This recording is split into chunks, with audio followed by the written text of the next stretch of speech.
أعوذ بالله من الشيطان الرجيم.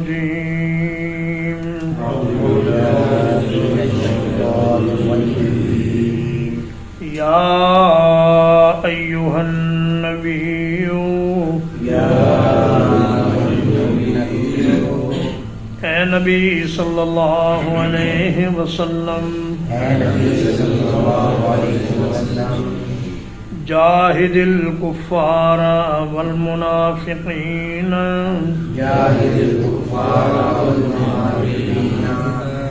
کافروں اور منافقوں کے خلاف جہاد کیجیے. واغلظ علیہم اور ان پر سختی کیجیے. وَمَأْوَاهُمْ جَهَنَّمُ اور ان کا ٹھکانہ جہنم ہے. وَبِئْسَ الْمَصِيرُ اور بہت بری جگہ ہے لوٹ کر جانے کی.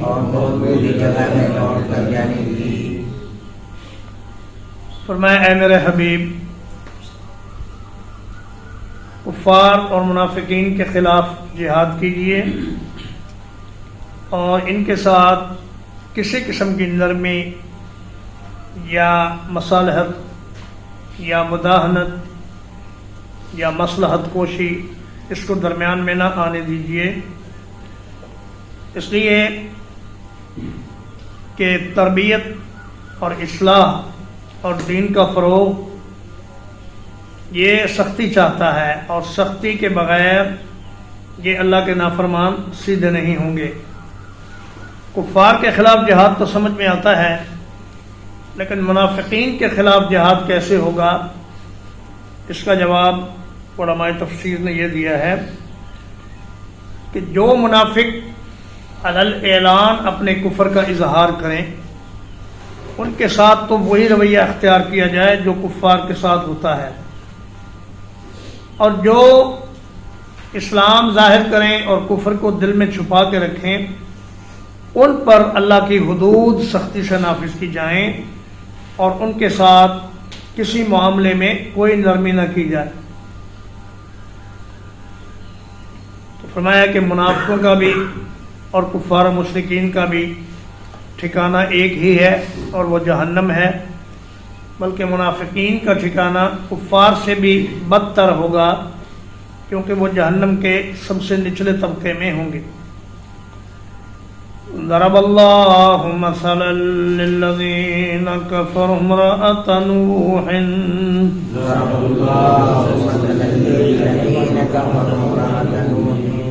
اللہ تعالیٰ نے مثال بیان کی ان لوگوں کے لیے جنہوں نے کفر کیا نوح علیہ السلام کی بیوی کی. اللہ تعالیٰ نے مثال بیان کی ان لوگوں کے لیے جنہوں نے کفر کیا نوح علیہ السلام کی بیوی کی.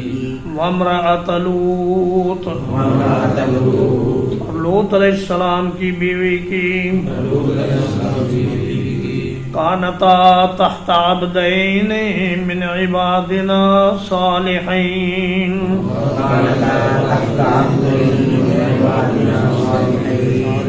وہ دونوں ہمارے دو نیک بندوں کی کے نکاح میں تھیں.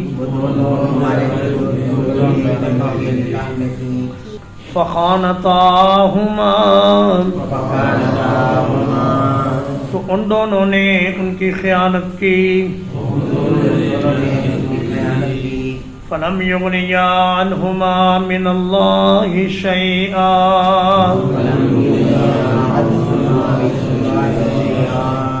تو یہ دونوں انبیاء انہیں اللہ سے بچانے میں ان کے کسی کام نہ آ سکے.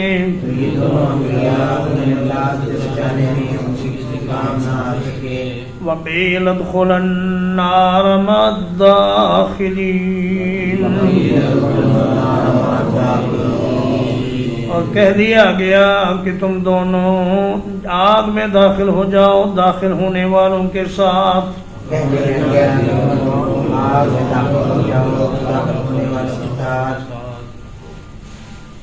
فرمایا کہ اللہ پاک نے ان آیات میں دو کافرہ عورتوں کا ذکر کیا ہے اور 2 مومنہ عورتوں کا، اور اس میں عبرت ہے لوگوں کے لیے۔ ایک تو نوح علیہ السلام کی بیوی، وہ لوگوں سے کہتی کہ میرا خاوند تو مجنون ہے، دیوانہ ہے، اور جو لوگ خفیہ طور پر مسلمان ہوتے ان کی اطلاع کفار کو جا کے دے دیا کرتی۔ اور یہ جو تھی لوط علیہ السلام کی بیوی، یہ جب آپ کے گھر میں کوئی مہمان آتے تو ان کی اطلاع اپنی قوم کے بدماشوں کو دے دیتی کہ تم ان سے اپنی شہوت پوری کر سکتے ہو۔ تو فرمایا کہ جب کشتی میں سوار ہونے کا وقت ہوا تو نوح علیہ السلام کی بیوی کشتی میں سوار نہ ہو سکی، اور لوط علیہ السلام کی بیوی بھی جب اس بستی سے نکلنے کا وقت آیا تو یہ اپنے خاوند کے ساتھ نہ نکلی بلکہ پیچھے رہی اور اسی عذاب کا شکار ہوئی جس عذاب کا شکار قوم لوط ہوئی۔ فرمایا فلم یغنیا عنہما من اللہ شیئا، کفر کی نحوست اور ایمان کی برکت واضح فرمائی کہ دیکھو اگر انسان کے دل میں ایمان نہ ہو، کفر ہو، تو نبی کی 24 گھنٹے کی صحبت بھی اس خاتون کو کوئی فائدہ نہ دے سکی۔ ایک حدیث مشہور ہے جو کہ حدیث نہیں ہے، ایسے ہی کسی نے گھڑ کر احادیث میں اس کو شامل کر دیا ہے کہ جو آدمی کسی بخشے ہوئے آدمی کے ساتھ کھانا کھا لے اس کو بھی بخش دیا جاتا ہے۔ تو یہ حدیث نہیں، یہ ڈھکوسلا ہے۔ اگر کسی بخشے ہوئے آدمی کے ساتھ کھانا کھانے سے کوئی بخشا جاتا تو ان انبیاء کی بیویاں بخشی جاتی، جو ان کے ساتھ کھانے بھی کھاتی تھیں، جو دن رات ان کی نصیحتیں بھی سنتی تھیں اور 8 پہر ان کے ساتھ ہوتی تھیں، لیکن ان کو پیغمبر کی صحبت نے کوئی فائدہ نہ دیا۔ اور فرمایا کہ ان کے بارے میں اللہ پاک نے یہی فیصلہ فرما دیا کہ تم دونوں عورتیں جہنم میں داخل ہو جاؤ۔ وَضَرَبَ اللَّهُ مَثَلًا لِّلَّذِينَ آمَنُوا،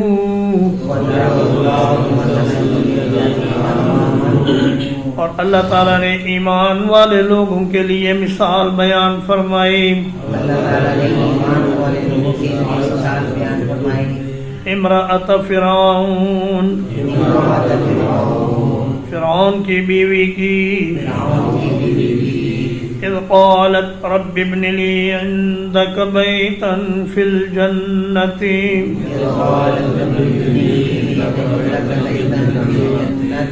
جب اس نے کہا اے میرے رب میرے لیے اپنے پاس ایک گھر بنا دیجئے جنت میں، جب اس نے کہا اے میرے رب میرے لیے گھر بنا دیجئے اپنے پاس جنت میں، وَنَجِّنِي مِن فِرْعَوْنَ وَعَمَلِهِ،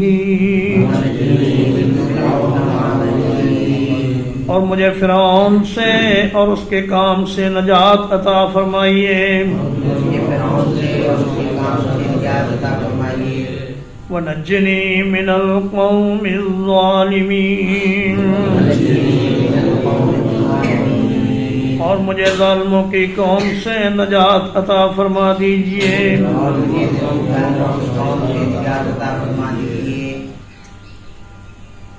اللہ تبارک و تعالیٰ اب ایک ایسی عورت کی مثال بیان کرتا ہے جو کفر کے سرغنے کے گھر میں تھی، لیکن اللہ نے اس کو ایمان کی دولت سے مالا مال کر دیا اور وہ موسیٰ علیہ السلام پر ایمان لے آئی اور ان کی صحابیہ بن گئی۔